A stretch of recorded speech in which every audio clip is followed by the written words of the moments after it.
Good afternoon friends, मैं अजय कुमार फिर से अपनी सक्सेस स्टोरी लेके आया हूँ। आज हमारे साथ नंचू सामोदा है जो एक पीटीआईजी के पद पर चयनित है। उनसे जानने की पूरी जर्नी, उन्होंने किस प्रकार संघर्ष किया, वो किस प्रकार कबड्डी के प्लेयर रहे, हैंडबॉल उन्होंने खेला। स्वागत करते हैं अपने चैनल सबसे बड़े मोटिव्स में। स्वागत सर आपका। नमस्कार जी। हाँ तो सर, सबसे पहले जो आपका शुरुआती परिचय है वो हमारे दर्शकों को बता दीजिए एक बार। मेरा नाम नंचू सामोदा, नयाबास टाकरडा का रहने वाला हूँ, तहसील चौमू, जिला जयपुर। सर ने बताया। सर आपका जो शुरुआती एजुकेशन करियर है वो 10वीं 12वीं कॉलेज कहाँ से किया आपने? 10वीं 12वीं में चौमू हाई सेकेंडरी से किया और कॉलेज शहरिया कॉलेज काला डेरा गवर्नमेंट कॉलेज है पीजी, उससे किया है। तो सर आपके पास जो 11 में सब्जेक्ट है वो क्या क्या थे आपके पास? ज्योग्राफी, पॉलिटिकल साइंस और इकोनॉमिक्स। ज्योग्राफी, पॉलिटिकल, इकोनॉमिक्स थे। तो सर एक पीटीआई हैं तो इनसे जानेंगे इनकी खेल की जर्नी कैसे रही। तो खेलों के जो सवाल है उनकी शुरुआत करते हैं। सर अब ये खेल जो जुड़ा है शब्द स्पोर्ट्स, ये शुरुआत कब से आपने खेलना शुरू किया? यह तो मेरे वैसे तो जन्म समझदार हुआ था तभी से मेरी रुचि थी, लेकिन मेरे को प्रॉपर कॉलेज में जाने के बाद में ये मौका मिला और कॉलेज से मैं कंटिन्यू 2007 में फर्स्ट ईयर में था, तब से लेके मैं फिर कॉलेज से यूनिवर्सिटी चला गया, फिर 2016 तक मैं गेम्स में खेला। ऐसा कोई टीचर हो जिसने आपको बताया हो कि आप खेल में अच्छे हो, आपको खेल खेलना चाहिए, ऐसा कोई टीचर था? मेरे शहरिया कॉलेज में ही फिजिकल एजुकेशन डीपी थे पवन कुमार शर्मा जी, उनके सानिध्य में मेरे को बहुत कुछ मिला और उनका बहुत बड़ा आशीर्वाद था मेरे ऊपर। तो सर हमें पता चला कि आपने एनसीसी भी ज्वाइन करेगी, तो ये एनसीसी कब ज्वाइन किया आपने? एनसीसी जैसे मैं फर्स्ट ईयर में 2007 में गवर्नमेंट कॉलेज कालाडेरा में एडमिशन हुआ मेरा, तो फर्स्ट ईयर में मेरे को एनसीसी मिल गई थी। उस टाइम में थोड़ा सा सेना के प्रति मेरा रुझान था, मतलब सेना में अच्छे पद पर जाने के लिए, उस चक्कर में एनसीसी लिया था।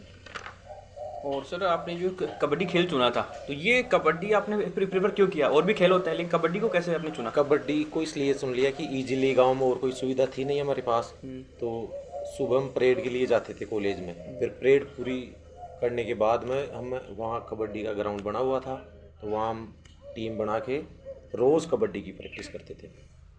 तो सर ये कबड्डी जो आपने खेला, तो ये कहाँ तक आप पहुँचे कबड्डी खेल में? मैं वेस्ट जोन खेल चुका हूँ 2 बार, राजस्थान यूनिवर्सिटी का नेतृत्व कर चुका हूँ।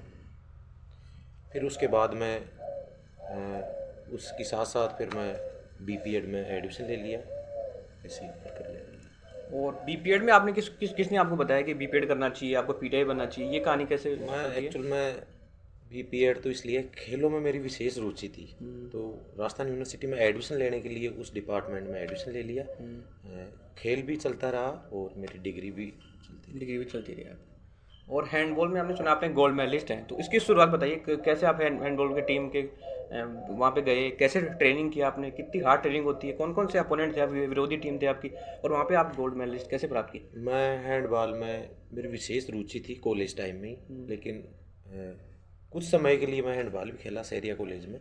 फिर मैं ट्रेनिंग लेने के लिए जोधपुर चला गया, वहाँ मैं रेगुलर 6 महीने प्रैक्टिस किया हैंडबॉल की, और फिर वहाँ से मैं राजस्थान यूनिवर्सिटी की टीम में सिलेक्ट हो गया, और फिर हमारी टीम पूरे भारत में फर्स्ट पोजीशन आई थी, गोल्ड मेडल मिला था हमारे।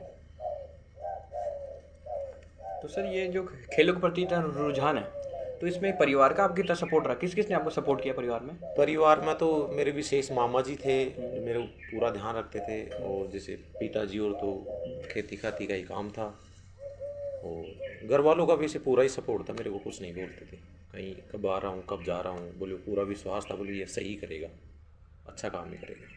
सर ने बताया इनका पूरा सपोर्ट था परिवार का।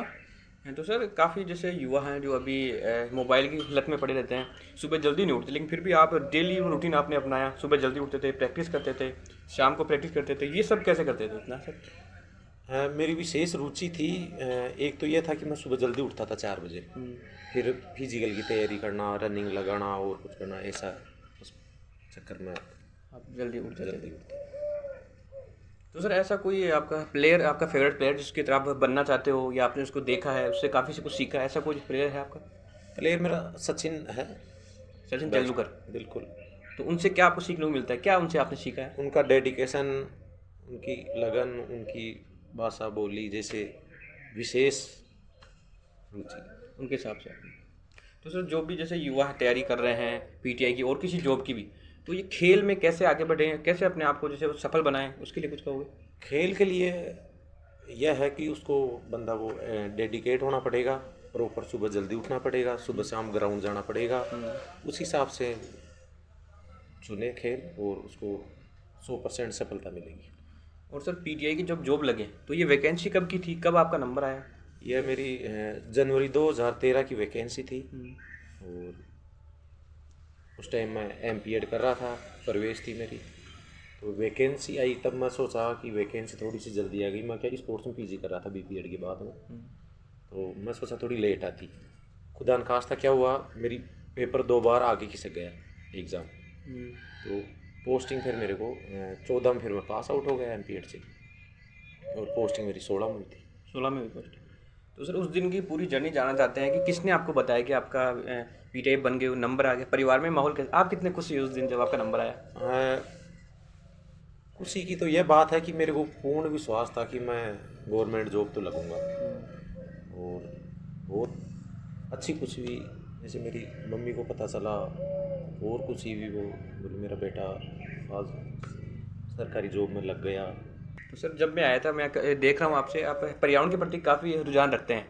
तो सर ये इतने सारे पेड़ लगाना, पर्यावरण के प्रति सुरक्षा करना, ऑक्सीजन का लेवल अच्छा होता है पर्यावरण से, और भी काफ़ी लाभप्रद होते हैं, तो ये पर्यावरण के प्रति इतना झुकाव कैसे है आपका? सर बचपन से ही पेड़ों के प्रति थोड़ा सा ज़्यादा लगाव था और अब देख लो आपके सामने लगभग मेरे घर पर 100-125 पेड़ है और इधर मैं बड़ा फार्म हाउस बना रहा हूँ जिसमें 600 पेड़ लगाया हूँ अभी। थोड़ा सा जो अच्छा माहौल बढ़े, पॉजिटिव बढ़ती है उससे। तो सर ये बहुत अच्छी बात बताई सर ने कि पेड़ों से काफ़ी कुछ मिलता है, पॉजिटिविटी बढ़ती है उनसे। और जो आजकल कहा जाता है कि बर्थडे पे एक पेड़ लगाओ, लेकिन सर ने 600 पेड़ लगाने का निश्चय किया है, तो ये बहुत अच्छी बात है। एक अलग से फार्म हाउस बना रहे हैं सर, वहाँ पे भी पेड़ लगा रहे हैं। तो सर जैसे अब ये जानना चाहते हैं कि जैसे परिवार में आपके और कौन जो गवर्नमेंट जॉब है वगैरह, और कौन है जिनसे आपको प्रेरणा मिली हो कभी? परिवार में तो काफ़ी लोग हैं। जैसे मेरे सबसे पहले तो मौसी जी है, मेरे परिवार में ही है। उनका बड़ा वाला बेटा मुकेश एयरफोर्स में अच्छे पद पर है, वो असम पोस्टिंग है। और फिर वो मेरी भाभी जी भी टीचर है, मेरी दीदी भी टीचर है, मेरी भाभी जी पुलिस में है। ऐसे सब लोग।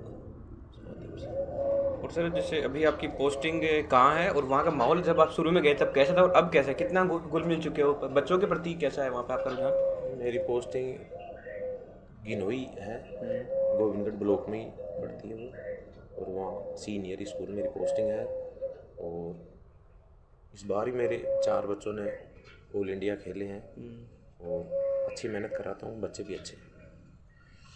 तो सर काफ़ी जो एक्सपीरियंस तैयारी कर रहे हैं और भी कर रहे हैं, कबड्डी भी खेल रहे हैं और भी खेल खेल रहे हैं, तो सर भी खेलों को आगे लेके जाएं। खेलों में जैसे आजकल ये हो रहा है कि जो माँ बाप है वो ऐसे चाहते हैं कि आप पढ़ो, वो एक दुआ याद आता है कि खेलोगे कूदोगे होगे खराब, पढ़ोगे होगे नवाब। तो ये एक चल रहा है, इसको कैसे बदले कि वो खेलों के प्रति रुचि उनकी कैसे बढ़े? बिल्कुल सर, एक भावना ही है इसी, बाकी ऐसा कुछ नहीं है। और बाकी खेल जीवन में बहुत कुछ सिखाता है, जैसे अनुशासन सिखाता है, बड़ों का आदर करना सिखाता है, और बॉडी में छोटी मोटी बीमारियां भी दूर हो जाती है। आप जैसे 4 बजे उठ के हार्ड वर्किंग करोगे तो अच्छा माहौल मिलता है, अच्छा विकास होता है आपका। और खेलों से तो सर्वांगीण विकास भी होता है, ये मानो संपूर्ण विकास होता है।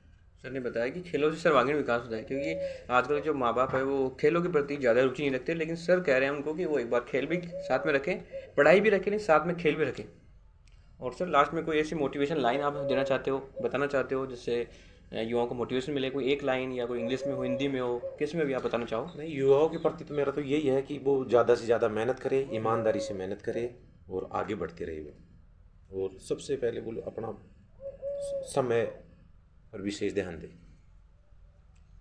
सर ने बताया जो टाइम मैनेजमेंट वो सबसे इंपॉर्टेंट है, समय के बिना कुछ नहीं, क्योंकि समय सबसे बड़ा धन है। ऐसे कहा जाता है कि टाइम इज मनी, तो समय ही सबसे बड़ा धन है। अपने चैनल सबसे बड़ा मोटिवेशन की तरफ से सर को एक छोटा सा उपहार, छोटी सी भेंट।